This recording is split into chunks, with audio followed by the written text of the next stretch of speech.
You know what's wild? Most people are still overpaying for car insurance just because it's a pain to switch. That's why there's Jerry. Jerry's the only app that compares rates from over 50 insurers in minutes and helps you switch fast with no spam calls or hidden fees. Drivers who save with Jerry could save over $1,300 a year. Before you renew your car insurance policy, do yourself a favor. Download the Jerry app or head to jerry.ai/Libsyn. That's JERRY.ai/LIBSYN.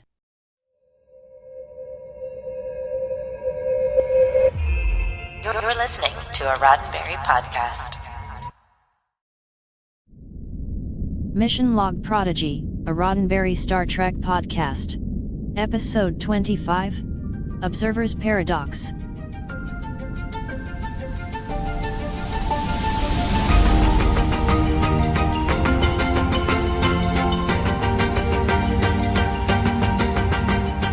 Welcome into another episode of Mission Log Prodigy, a Roddenberry Star Trek podcast. I am Marina Kravchuk.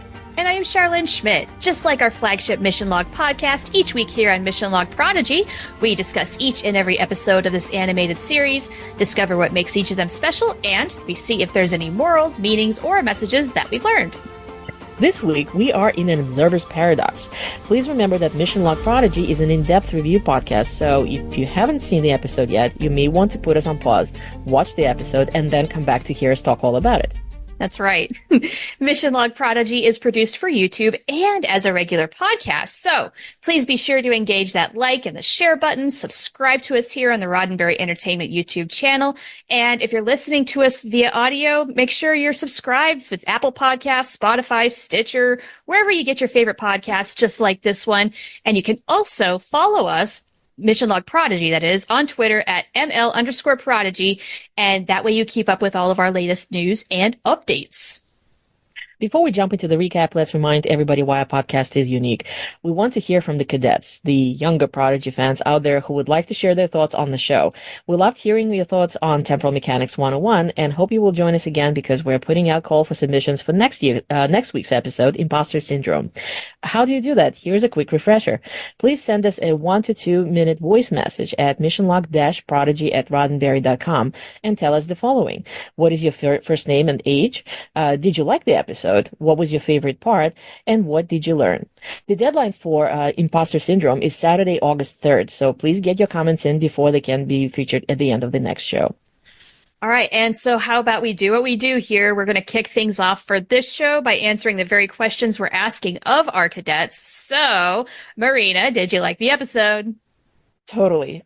We get another entry that hits many different notes emotionally. I mean, we go from the very beginning where we had the hilarity of the debriefing and trying to learn and understand Murphy's language, to complete despair of the wormhole collapse order. So it's up and down. It really is. We're hitting a lot of the notes. That's really well said. I did like this episode, most of it. Like, I was genuinely shocked. And that when Janeway gives the order to collapse the wormhole, I was really, truly sad about that. And I was sad for her. So this show knows how to push my buttons and get me to those emotionally wrenching moments. But that said, there's tons of great laugh out loud moments. And we do end on a high note, thanks to the EMH, who reminds Janeway and therefore us that not all hope is lost. So keep our head up. So, next question is, what is your favorite part? I had several, yet again. Last time I had several favorite parts, this time again.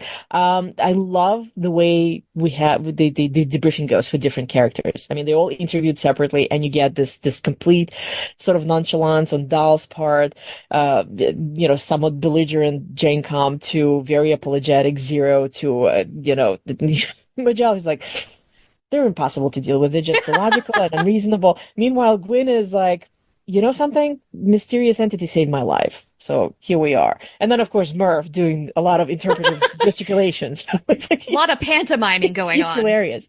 I love the fact that our little group is back together and we get yet another moment where we can see just how incredibly, amazingly clever Rock is. I mean, she's been trying to kind of like stay away from like, do not get into trouble. And then, but when she's needed, she's the one who's going to find the solution. And it's just, it's always incredibly inspiring to see her work, science the science. And of course, the last moment, which you had mentioned, the fact that Janeway is in the situation as an admiral, she can only let her personal feelings affect her decisions that far. She has to think of a bigger picture. So yeah, the fact that she has to give the order to collapse the wormhole is just totally, completely sad. It is. I mean, this could potentially mean she loses Chakotay forever. That is a big deal for her personally, but in the grand scheme of Starfleet, she's an officer. She has to follow the orders she's given. And here we are. Yeah. So, yeah. Oh, it is so nice that Rock gets her chance to shine. I'm sure we're going to be discussing that a whole lot more. She's just been trying so hard this whole time, put her head down, study hard. She's going to get into the academy, darn it, and nobody else can derail her until this week, where at least she can help them do this right, if nothing else. I can't help but appreciate that. And so I guess my favorite part in this episode is everything in Cetacean Ops. I mean, for something that was just referenced long, long ago in Next Generation as a thing that exists on a starship, Cetacean Ops, to seeing it first in Lower Decks, but then now seeing it here just warms my Star Trek fan heart so much. And so I love everything with Rock and Murf and Jillian, especially with Rock figuring out that Murf might be better stood underwater. Again, more Star Trek 4 flashbacks. They're really pulling from a lot of stuff, especially with cetaceans from that movie. But then also the hug that Murf and Rock have before he goes off, because he's a little scared, and that's so sweet that she goes down with him. And then Murf turning into a mermaid, I guess. Mermaid. The Murf-maid. That was so much fun. Who knew? It was so good. But then also the Bridges crew of their show support for Janeway was a very touching moment. And so I have to tack that on at the end because it warmed my black little heart. So many good moments in this episode. Wow. Absolutely. All right. Absolutely. Well, how about lessons? What did you learn? Well, we mentioned in the previous episode that our crew is in the process of learning the value of being loyal to each other, solving the problems together. And I guess the additional twist to it is the fact that each one of them brings something else, the diversity of knowledge, the diversity of backgrounds. So you have someone, you involve someone who can provide the best input. And in this case, the best xenobiologist that they have is Rock. Rock is the one who figures out how to understand Murf. So that's a lovely, lovely thing to illustrate. And another one, which I think is a very big one, is that wonderful, beautiful statement that the doctor provides. Hope is never a foolish thing. Hope is an engine for not giving up. Right? That's the thread that runs through the entire season. It's the engine for aspiring to do better, to be better. You can certainly say that that's like one of the main tenets, actually, of Star Trek as a franchise. Star Trek is hope. So I thought that was an absolutely beautiful thing. Absolutely. Yeah. Again, nicely said. Thank you. I was a little more simplistic in my lessons, but there are a lot of lessons. So I went for the kind of goofier ones to start off, and then we'll get into the serious stuff later. But number one, this is very important. Coffee makes everything better, even debriefings. I'm glad Janeway is passing this along so that Dal really comes into his own as a potential captain. He will need coffee for that. Number two, hamburgers, beating Nutrigroup any day. For sure. It's nice to see that they've expanded their palates a little bit and they're trying more foods. And then number three, as long as this crew sticks together, they can work their way through anything. That was nicely on display here. Absolutely. Well, thank you so much for your answers. And now it's time for this episode's recap. All right, here we go. This episode was written by Jennifer Miro and directed by Rulin Lee and Andrew L. Schmidt. Here's the story. Voyager is dealing with the fallout from their failed mission to rescue Chakotay, and an investigation is underway to understand what happened. Dal, Majel, Rocktalk, Gwen, Jankum, and Zero all provide their take on what happened in debriefings, and even Murf provides helpful input with a gurgly pantomime of what he experienced. The kids are worried that Janeway and the senior staff don't believe them. As Dr. Newham and the EMH air their concerns about how much trouble the kids have caused, Janeway reminds them and Tysis that this was all an accident, and as a crew, they must all share the blame. They must also return the Protostar to Tars Lamora and find out more about this mysterious entity that knew about their mission. Whatever is going on is far from over. In the meantime, Janeway assigns the EMH to supervise their wayward crew so they won't land into more trouble. The kids commiserate over their newfound circumstances over lunch. None of what they have been through has gone as planned, but Dal is still optimistic that they can fix everything if they find Chakotay and send the Protostar back into the past. Rock isn't as optimistic, but she's interrupted by a squealing Murf who demands everybody's attention to a circular pattern he's made out of various objects nearby. Gwen has seen this spiral before, when the mysterious voice told her that they had to stick together. It's the ghost, Jankum proclaims, and Rock Talk realizes that perhaps the mysterious entity was also talking to Murf. He could have all the answers, but unfortunately, no one understands Murphy's.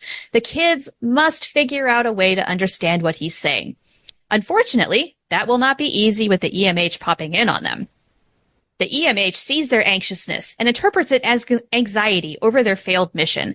As he escorts them all back to their quarters, he offers his very own 10-step anxiety program for Academy hopefuls, or AH for short. But right now, it might as well be AH! Because every time one of the kids tries to leave their quarters, the EMH is there with more helpful suggestions. Next order of business? Ditch the dock. Zero thinks of the perfect distraction. He appeals to the EMH's ego and asks about his latest holonovel titled Love in the Time of Holograms.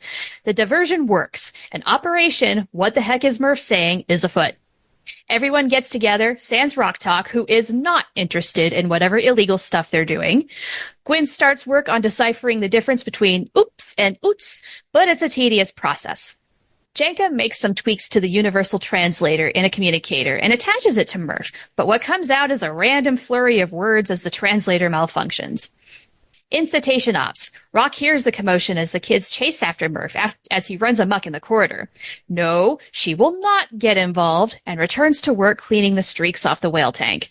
Sensing Rock's distress, the whale, Jillian, asks if she would like to talk about it, but it's a long story. Cut to Gwen and Dal, who are deciphering the significance of the spiral. They're cross-referencing through Starfleet's entire database, but too many variables are leading to dead ends. Gwen's head is spinning, and Dal checks in with her. She's been through a lot. She assures him that she's okay, and if she can get even one thing right in this mess, she's determined to try. They agree that, going forward, they don't do anything alone. Just then, the computer pings with a hit in the database. The spiral has the same pattern as a petroglyph used by descendants of the rubber tree people. And who might be such a descendant? Captain Chakotay. Cut to the shuttle bay, where Janeway, Tysis, and Newham are investigating the miraculous repairs to the Infinity. It seems unlikely the kids could have performed the advanced calculations that rerouted the ship's power systems, so what was the mysterious entity? And is the mysterious entity possibly Chakotay? Just as Janeway pieces these things together, she receives a message from Admiral Jellicoe. Naturally, he has bad news. Starfleet cannot risk another Protostar disaster and wants the wormhole closed. The mission is over, and with it, all hope of rescuing Chakotay. Back in Gwen's quarters, the kids also believe that Chakotay is the mysterious entity communicating with them. However, they don't understand the full connection to what Murf is saying. They need assistance from one person who can help. Rock.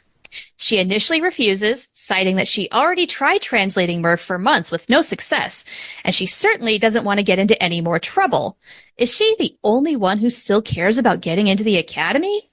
No, Dal retorts. They need her help because they do care, because their only hope of fixing the timeline, and Gwen, is by finding Chakotay and the Protostar.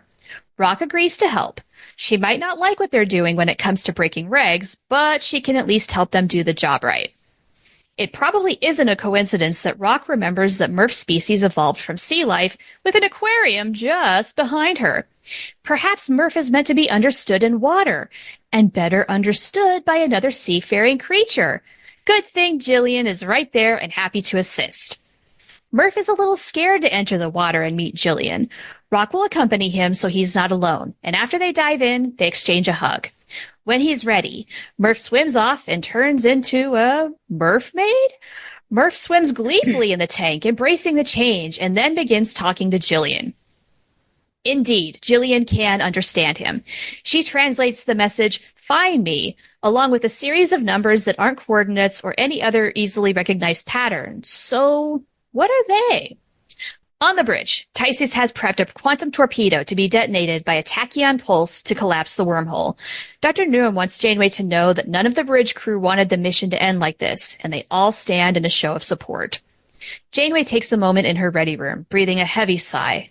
One of the many trinkets she keeps there catches her eye, and she remembers the day Chakotay gave it to her. "Think of it like a beacon, to guide me home," he said. It's a stone with an interesting spiral pattern on it, and Janeway holds it close as she gives the order to fire. The EMH joins Janeway as they watch the wormhole collapse. She asks him if she's a fool to still hope he's out there, somewhere, alive and safe. He replies that hope is never foolish, and that whatever a door closes, a window opens. Back in Cetacean Ops, Gwen exchanges a moment of gratitude with Murf. While doing so, Gwen realizes that if she inputs the string of numbers into her time stabilizer, that might lead to finding Chakotay. It's a risky proposition, though. The time stabilizer is the only thing keeping Gwen in this timeline, but she feels it's the right thing to do.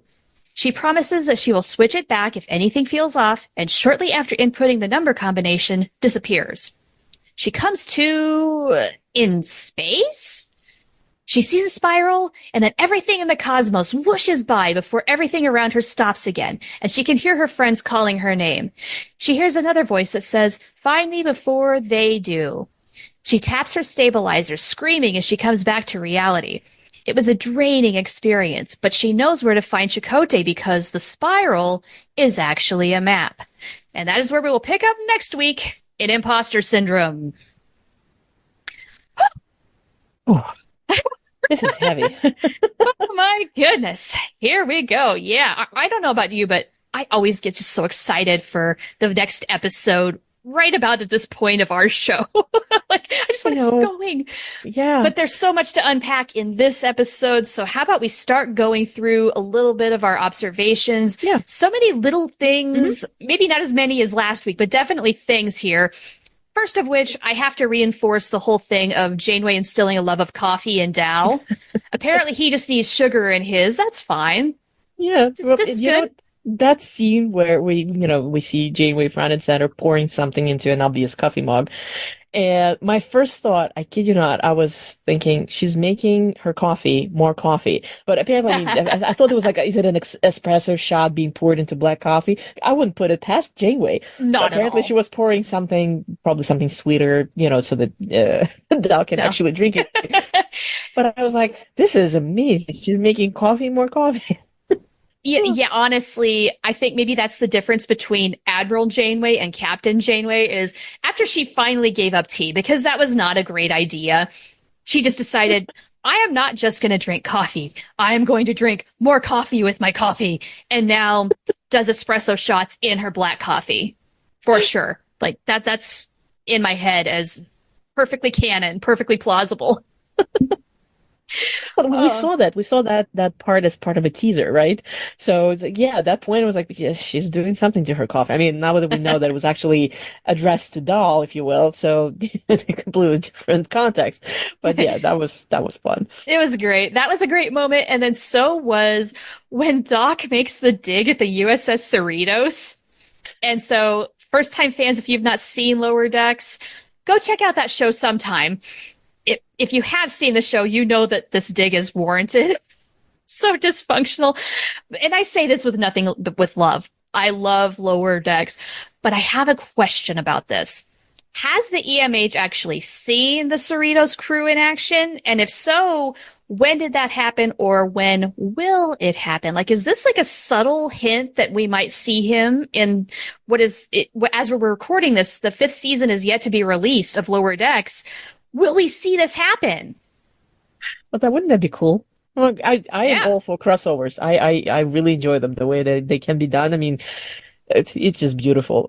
Speaking of the Doctor, again, he is part of the comic relief somewhat, but he does some of the funniest quips so far. When, we're in the middle of debrief and we have this, as I already described, this range of emotion from mistakes were made to, listen, coffee so much better with sugar and everything in between. And he just goes, I have a headache. And technically, I don't have a head. I literally laughed out loud at that moment. It's just so much fun. That's such a good line. And perfectly delivered. So much fun. I love the fact that the kids have basically discovered teenage food, which is burgers, sandwiches. They do have sides of vegetables, though, I noticed. They're eating a lot better than the Nutrigoop days, that's for sure. I appreciate that. Plus, that scene is so much fun, looking for Murf as he's taking random objects throughout the scene. I had to do that a couple times just to observe and have fun with it. I have to say that when he just started doing it, I thought it was like, well, that's just Murf being Murf. Yes, how exactly. He is always just a little bit of, he's crazy. Probably trouble. And then you realize that, oh no, he's smart enough he wants to illustrate a point, literally. So, yes. Yeah, that was a fun one. Yeah, he was actually doing something, not just being his crazy self. All right. So let's see. Another thing that I've got is, I've got a musical cue. Yeah. Oh, okay. Sometimes the soundtrack is so good and I get so immersed in the episode that I have a hard time keying into these sort of things, but I did notice something really cool that Nami did in this episode, and that is in the scene where Janeway, Tysus, the EMH, and Dr. Newham are in discussion about, after the debriefings. There's a cue about 5 minutes in that's really reminiscent of a musical pattern in Star Trek The Motion Picture. I did catch that one. Yeah, I did not catch that. I have to go back now and listen. That's interesting. Yeah, check that out. Absolutely. I have to give a huge shout out to our favorite Aaron Waltke, and also to unless some people perhaps don't know that person is out there, York Hillebrand, who's basically our modern day Richard Arnold, a person who has incredible eye for all sorts of minutiae and trivia in pretty much all of Star Trek. Both of them posting replies and details and explaining things that you see on screen in Prodigy, and just generally to the writing staff in general for Prodigy for being so specific, because so many different things that, again, it's not crucial to knowing what's going on screen. Folks who have seen Voyager, have seen Next Generation, other productions, the little things that are part of world building, they're like, I recognize this. I know where this came from. This explains it better. And other things that kind of make everything so multi-layered and complex and fascinating. So in this case, for example, we have a brief shot of Chakotay's record, the entry in the database. And, you see the numbers, it's like alpha something something. It's the serial number that he actually says on screen in one of the episodes of Voyager in the Flash. It's like somebody knew that's going to pop up. Somebody needs to put that in. It's not just random. These folks know their stuff. Yeah. They know. Oh yeah, they absolutely know their stuff.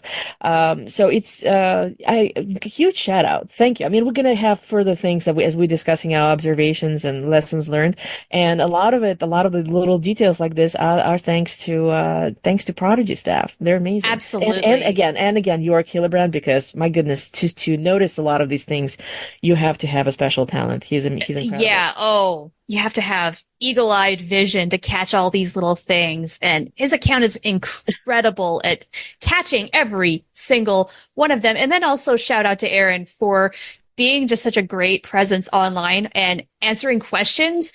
One of which was something that I had when this season first came out. And it was, well, surely this whale, Jillian, has to be a descendant of George and Gracie from Star Trek 4. Yes? Mm-hmm. And he actually, there's like a little thread out there, you can find it, where he explains that, she basically was kind of a legacy admission to Starfleet because of her heritage, because George and Gracie were her parents and they were brought into the future by Kirk. Or grandparents, and she is the descendant of George and Gracie for sure. That is confirmed. So, very cool. Love And that. of course, she's voiced by Bonnie Gordon, who's also the voice of the computer and several other Yes. characters. So it makes Jillian awesome all the way around. Yeah, and it was Bonnie's idea to come up with a sing-songy way that Jillian talks, Yeah, like it's whale just a whale song. song, exactly. Yeah. Yes, genius. Love it, love it, love it, love it. Well, okay. I want to know your opinion on something. Um, When Jellicoe calls yeah. Janeway by her first name, how did you feel about that? Because it seems wrong You know, to me. Yeah, but at the same time, if you remember, whenever we see flag officers, so admirals, vice admirals, etc., whenever they're communicating between themselves, they're practically well, not practically always. That's too much, but frequently they actually go for first names. I mean, the first thing that comes to my mind, Nemesis, when Janeway contacting Captain Picard to tell him that his mission is to go to Romulus. He's Jean-Luc, yeah, they're probably That's true. friendly. I mean, come on, you are talking about Janeway and Picard. But nevertheless, there is that sort of level of informality when you get to captains and beyond, where it seems, so yeah, for me, it was kind of like, that's okay. Yeah, I can totally see Jellicoe being, sort of like on the shorter communication. I don't know. So yeah, for me, it seemed all right. I mean, I do prefer when Chakotay, of course, calls her Catherine. It sounds better, but yeah. Well, you know and maybe that is just the rule in my head where he's allowed to do that. Chakotay is allowed to do that. Admiral Jellicoe, are you that close to Janeway to say that? No, but I think he was think doing it for emphasis too. I think it's just that sort of like exactly just the communication. Once you go beyond a certain level of rank, things change. Like you wouldn't have a captain talking to lieutenant, or rather I should say lieutenants talking the same way to captains and everything. But between captains and admirals, and certainly between different admiral levels, it's probably more acceptable to go by name. Yeah. That's another thing to confirm probably with Aaron if that's what they kind of figured. But we do have precedents for that in other productions, so I think it's fine. We do. It just really caught me off guard as him doing that to her. Yeah. So I don't know. Maybe that's just me. Yeah. Plus, it's the fact that it's Jellicoe, and let's face it, this is not one. I mean, he's not He's not our favorite. He's not a admiral, but he kind of carries with him the baggage the way he was in the Next Generation, where, he's slightly somewhat weary of where he's coming from. Yeah, he's not in the in group. Let's put it that way. Now, one observation I had that I find fascinating, because I've noticed this happening as the series progresses, and the fact that we get so much inclusion of different details and items from Voyager literary apocrypha. So it's the things that pop up that are not, as the much hated term, canon, meaning what we see on the screen. It's the items that have been created, invented, described in the novels, in the books, in novelizations. And we have quite a lot. So we see... Yeah, let's go through this list. Yeah, very brief moment, we see a shot of Janeway's Starfleet diploma, and it says Catherine M. Janeway. Now, I do have a question. Like, I have a diploma. My full name is spelled out, so I don't know why there is an initial. But the initial it actually comes from a novelization for Caretaker. So that's where it's Catherine M. And what's more, it kind of developed a little bit further, that it's Margaret in the autobiography written by Dr. McCormack. Very recent. That's right. Book from a couple of books, from a couple of years ago, sorry. So it's a curious thing that we have something sort of coming in out of so-called memory beta from the literary Star Trek world. And now officially canon because it's on screen. And another one that's sort of similar in the same vein, and that came from Aaron Waltke, actually, on Twitter. And one of the trinkets that you see on the shelf in Janeway's radio room is this beautiful open hand mirror. Yes. That is actually from a short story called the Sabo Short. That was, I'm trying to think how many years ago now. It was one of the Voyager anniversaries. It's a short story. 2005. Oh, there you go. It was written by Kirsten Beyer, the amazing Kirsten Beyer that's responsible for a lot of things in Discovery and Picard. And she's also the one who carried the Voyager novels for a very, very long time. Right. So it pops up in one of the first short stories that were published that was written by her. And I am amazed that, again, such an obscure little thing that adds a beautiful little twist to the scene where you see all these objects that are one way or another connected to Chakotay. So Yes. I find it lovely. Another big thing, and I kind of applaud this because for the folks who read fan fiction, they would think that, well, of course, this came from Voyager. We know this. It's never been shown on screen. It also comes from a novel. We now have the canon name for Chakotay's homeworld. Now, if you Yes. recall, the whole idea of the where Chakotay is coming from, being the former Maquis, there was a planet Dorvan in The Next Generation. And a lot of times it was like, well, he's obviously coming from there, seeing the similarity of the background to the characters and everything. But no, it's actually, there's a small planet called Trebus that's also in demilitarized zone with Cardassians. And now it's only mentioned in the novel, and a whole lot of fan fiction has Until already said. now. Until now, it's confirmed. Now we see it on the screen in his record where he comes, and his father's name is right there on the screen, and his mother's, which also comes from a novel. Yeah. So whoever came up with this, there must have been a whole lot of discussions of pulling in all this information that's already out there. Like, why not to include it? So I can only applaud this. You made the world Absolutely. a Star Trek creature by including all these extra details. Yeah. I mean, it's just such a great testament to what fans, the folks who are putting Prodigy together are. Collectively, they know all the same things that we know. They have read the books just like Yeah. we have. But They it's pay on the attention to these level. details. They It's on the care. level of encyclopedic knowledge because this is not something, just because I read a whole lot of fan fiction, I can probably come up with a lot of these things on top of my head. As a general fan who's, maybe watched half of Voyager, he's aware of where who the characters are and what they are to each other. Something like this must come across as, how on earth do you even remember something like this? But Well, they these are people wicked did. smart, Yeah. all of them. Yeah. Yeah. For sure. Yeah, there were a So, couple more trinkets in Janeway's quarters I'd love oh, to run those are down. And fun. That oh, was a they great are, scene. and they're Yeah. all just in a line. I love the screenshots of this part of the episode because you see things like the spider barrette that Janeway wore in her hair during the episode Bride of Chaotica. And if you've not seen that episode of Voyager, it's a lot of fun. So It's a check that must. out sometime. Yeah. It's a holodeck episode and it's crazy good. There's a Voyager era comm badge, her handheld phaser. There's also a plaque with the city of Bloomington, Indiana on it. That's her birthplace. Yeah, that's also something confirmed online. Yes. It's a curiously recent logo, if you will. So it's only from about, I think it's 2020, 2021. So it's Very a little recent. from just several years ago.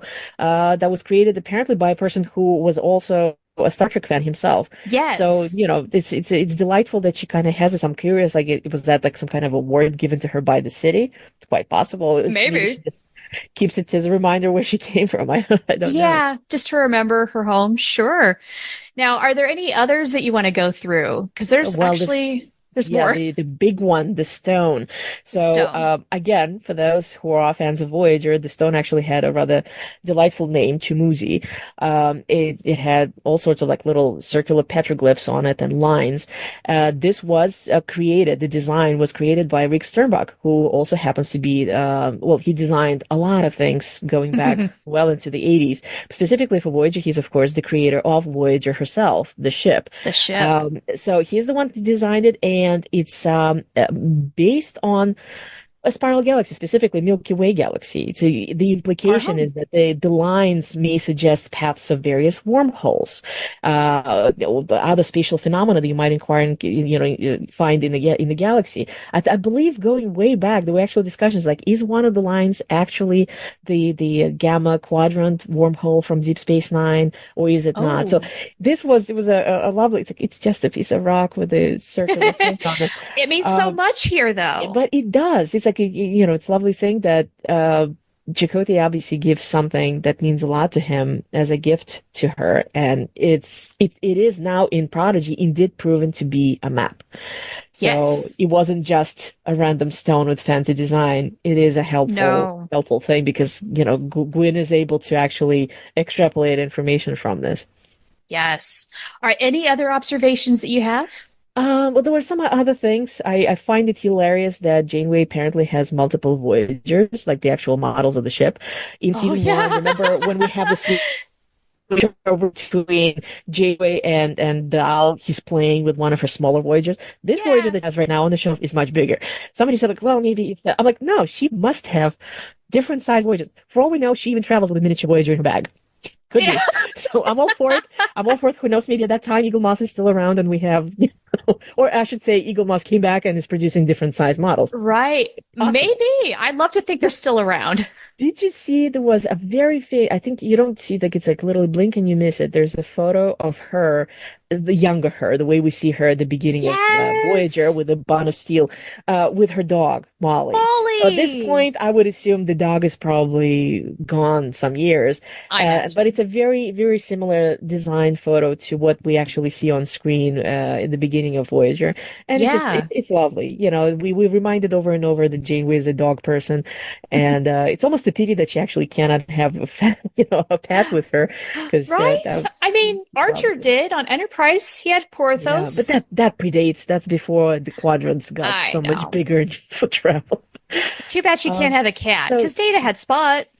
Yeah, that's true. So I find it delightful that we have this. I mean, we've seen things in Captain Picard's ready room and Cerritos, most certainly. I mean, there's like a whole display. So it's a thing that captains do. But it's very heartwarming that, well, for obvious reasons, for Janeway, majority of the items are Voyager related, because that was, of course, the epic journey that very few Starfleet officers of that rank ever had. She's probably the farthest travel one, I suppose. Certainly. So, yeah. So it's a lot. In just that one scene, you get this explosion of and we've been talking about it for how many minutes, but that's just how, I don't know, that's how important it is to us as longtime fans, but also the love and care that they put into every little frame of the show. It's incredibly thought out.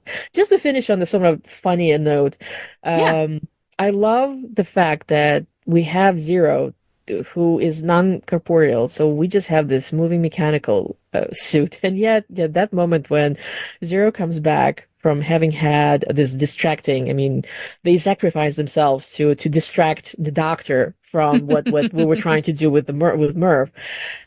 And they come back and you can see just, the frustration, exasperation, basically rolling their eyes. Zero. I can't believe I went through this for you guys. They are so tired. How incredible the animation is. It's like, there is no face, there are no eyes, and yet you know precisely just how frustrated and incredulous he is by what he just said. For real. You know exactly how Zero's feeling. You know what? For some very brief scenes, we certainly have a lot of observations, actually. We had a lot for this episode. Now, not every episode might, but we had to go through the whole list of Janeway's trinkets for one, and then we had a lot more on top of that. But how about we move now to the discussion? So let's review. Let's see what types of morals, meanings, messages we can also discuss. So what did you find specifically meaningful and memorable in the episode beyond what we already managed to talk about? Well, I found it really interesting that there are some really good morals, meanings, and messages in this episode that aren't necessarily spelled out as this is what you're supposed to learn in this episode. So for instance, right at the very beginning during the debriefing, I would say that there's a great lesson to be had just from seeing how everybody tells the truth. They all have a different take, and no one's exaggerating, though. No one is outright lying to make anybody else make themselves look better or to throw anybody under the proverbial bus. Everybody just shared their perspective as they saw it, and they kept it at that because the truth matters. And that might sound really clear-cut and obvious, but just the fact that that is on display is just nice. Because there's a lot of people who will play games like that and try and make themselves look like, I didn't do it, I'm not responsible, and they probably point the finger at somebody else. The kids aren't doing that. That's a no-no. No, I mean, Majel, even though she says, yes, they're impossible to reason to, they're illogical, but she never says, it was Dal's fault, or we didn't do this. No, it's a statement of, this is what happened, this is what we don't see this kind of things. I mean, I'm sure it's discussed between the cuts, but, when they explain what happened. But yeah, it's basically, It is a debrief, not a guilt show. It's like, Yeah, it's not finger pointing. it's not finger point exactly. Yeah. What's one you Something got? that I already mentioned, the fact that Janeway is in a position where she has to make hard choices. Yeah, for sure. And because you have to, again, it's going back to that, finding the balance between taking risks and at the same time backing away from potentially bad decisions. It's a situation that's bigger than one person. It's a situation that's bigger than her best friend, even than her crew. We are talking about a wormhole, a time paradox, something that may affect not just whatever the region of space around it. It may affect the entire galaxy, for all we know. So in this Right. case, it's heart-wrenching, but at the same time, given the information that she has at hand, that's the only decision that she can do to minimize possible damage. Right. It goes back into one of the bigger themes of Star Trek in Mm-hmm. general, which is the needs of the many outweigh the needs of the Yeah. few or the one. Yeah. So basically, it always comes down to this. Whether we're talking about the captains or the admirals, well, in this case, the admiral, usually it is the captains. It's like, what's the best possible decision you can come up Right. with? Take the What's the risk or greater not take good? the risk. That with information at hand would make the most sense. Yeah. Well, speaking of Janeway, she drops a very profound truth just about how Starfleet works when she says everybody shares the blame.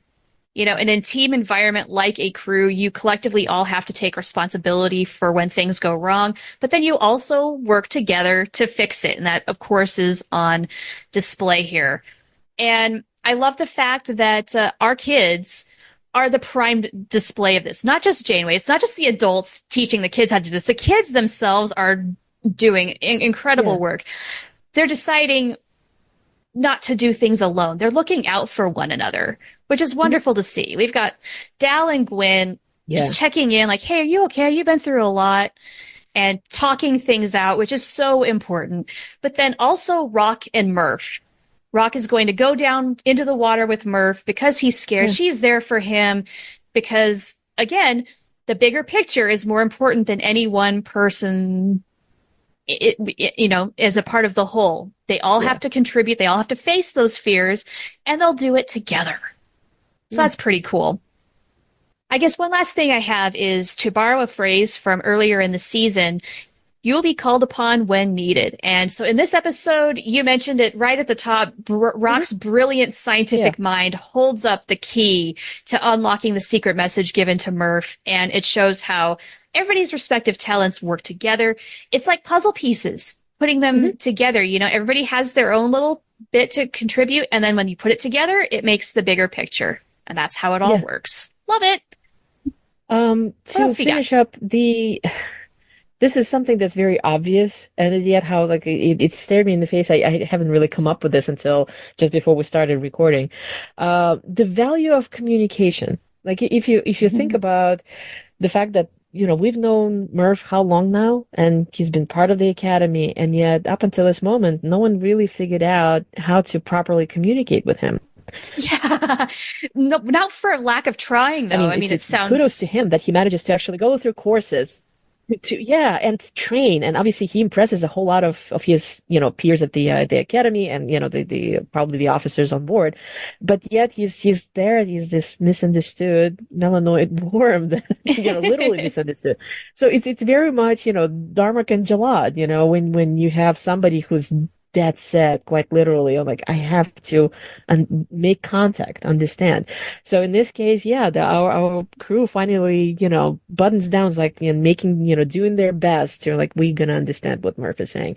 And in the end, it's so straightforward. Kudos to Rock. Remember, it's like, melanoid slime worms are from water. So maybe there's a frequency that makes him unintelligible in the air. He has to be in the water. Yeah. It's brilliant. Look, just one little change of venue made a big difference. Yeah, to come to that conclusion. Speaking of water, we have, Star Trek is primarily humanoid aliens. Yes, we do have quite a few non-humanoid ones, but not a lot of them are featured constantly. Yeah, we do have Murf that kind of became humanoid-like, but he started out as this slimy bulb. I love the fact that Prodigy, by its nature, obviously allows to show more non-humanoid intelligent species just doing their thing as part of, well, in this case, we're talking about part of the Federation. But so it's the diversity of life forms coexisting, working together, doing stuff together. So it's already represented in the crew, obviously. We know that. Sure. But I love the matter of factness with which we have a whale just there. Yeah, everybody's talking. Yeah, Jillian, just another person on board. We already have this to a degree with the beluga whales on in the lower decks. So we kind of already touched upon that. Like, yeah, you have Cetacean Ops. That's what you have. Belugas wearing little. You wouldn't do that, I suppose, for a full size whale because that's a whole lot. Well, that's a lot of fabric. Yeah. But yeah, Voyager 8 just happens to have a whale navigation officer, and as you do. So this is a part of starships, yes. Exactly. I do try to kind of picture, like, in cases of emergency, if you do have to, everybody goes to jettison off the ship. What do they do for creatures like that? There's got to be some major. I have to look up because, again, the station ops come from TNG, so maybe it's out there somewhere in the old. Maybe there is a mention. There's and then there's a thing comes out and the whole aquarium slides out. There's a whole thing. There's a whole operation. Aaron Waltke and his team thought of everything. If you go on his Twitter account, somebody asked about this, and there is a way to eject the tank, sort of like how the humanoids have their life pods. The tank will eject so Jillian can also escape and stay safe and alive. But I find it tremendous. Like, what a great thing. I mean, we've had a little bit with species that doesn't have necessarily 4 limbs, doing things with Enterprise with Xindi. We had insectoids, we had amphibians, the whole thing. But in this case, to have right in your face, she's a navigation officer. Can you imagine postings in Starfleet, like USS such and such is in search of a qualified dolphin or something? Yeah. Isn't that fun? Yeah. Anybody know anybody? yeah. Looking for a dolphin pilot. And yet this is a real thing. I mean, cetaceans really do have excellent navigational ability, and somebody way back when tapped into this and thought maybe that will work in space. And I just love that modern Star Trek has taken this and run with it. Yeah, I am so pleased that we have a lot of all these little things that were either mentioned or came up randomly on the tangent. Why don't we start wrapping up, as we spent quite a bit of time talking about all the wonderful observation points and lessons. What a truly excellent episode. As a sort of a side note, it never ceases to amaze me just how truly beautiful the production is. The visuals are extraordinary. I mean, all those the spatial phenomena, the nebulae, and we don't really have them in battles. It's the actual space vistas, and not to mention the characters themselves. What a fantastic design. So I'm kind of hoping that we'll get all sorts of behind the scenes features once we get to DVDs and Blu-rays, or better yet, a book or two on the subject matter eventually. That would be fantastic to learn the process, because there's just so much thought put into everything. It's delightful. I love that. Final thought, I am very curious about Majel. I mean, all we have is her in the beginning saying, okay, these guys are so illogical. And then the little bit in the mess hall where she just very quietly rejoins her Nova Squadron peers, and is just seemingly out of the picture. We don't see her for any of the rest of the action for the rest of the episode. So is she out of the picture, or is she kind of gonna come back to the crew? It's a big question. I think it'd be interesting to see what happens there. Finally, the mysterious entity. That whole statement that comes up during Gwyn's cosmic vision, find me before they do. That certainly put us to damper on things, right? Because we kind of assume that, we assume that this is this benefactor, the entity that fixed the infinity, all those secret messages, and we assume it's all one thing that's helping us. So they help the crew out, but does that mean that they're themselves in trouble? Is it Chakotay, or is it something else? And who's the ominous they? Right. Now we have this additional, oh my goodness, is there more stuff coming? What now? Let's have more chaos. Yes. Yes. Love it. Okay. I think for my final thoughts, I really think this is a great example of show, don't tell storytelling. Yeah. When it comes especially to putting the morals and the meanings and the messages on display, they are not spelled out. They're simply there, and they are seen to be absorbed. And I really like this mix of fun moments. We certainly had a good number of them, but it also hits that emotional peak when the wormhole collapses. Man, that's a low point that feels so defeating, and then we've got to lift up just a little bit so we keep on walking into the next episode. I'm very excited next week, and then we can talk about what happens from there, because this show always knows how to get to me. Yeah, it's literally every episode that comes to the end, and you sort of kind of left with, okay, what's next?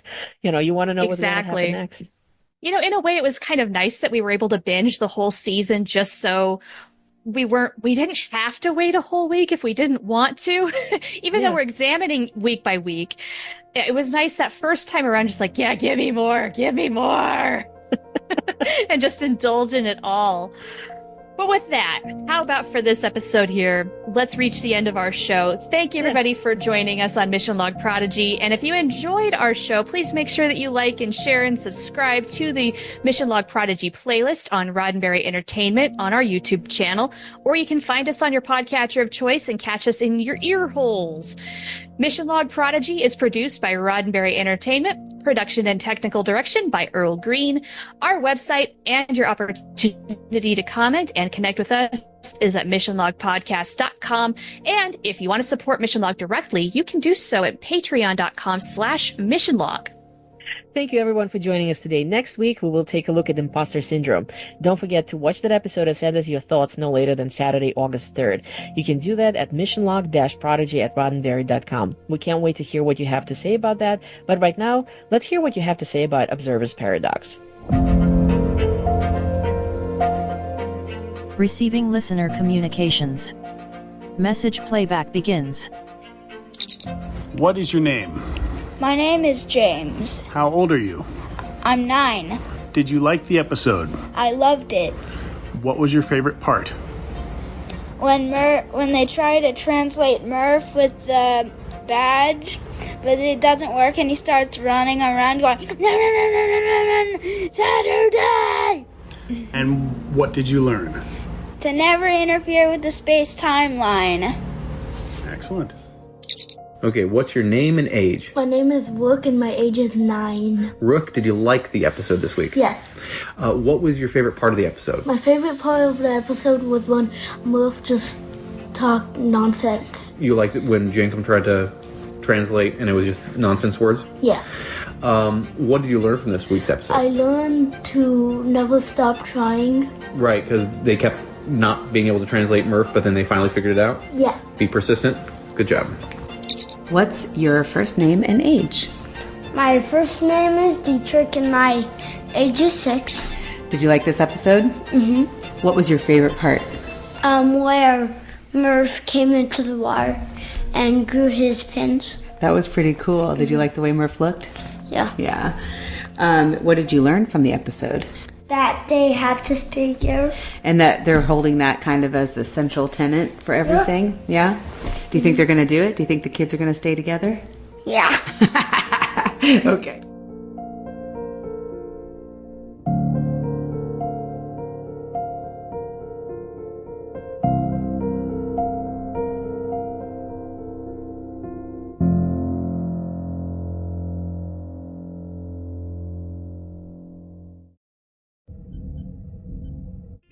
This is a Roddenberry podcast. For more great podcasts, visit podcast.roddenberry.com.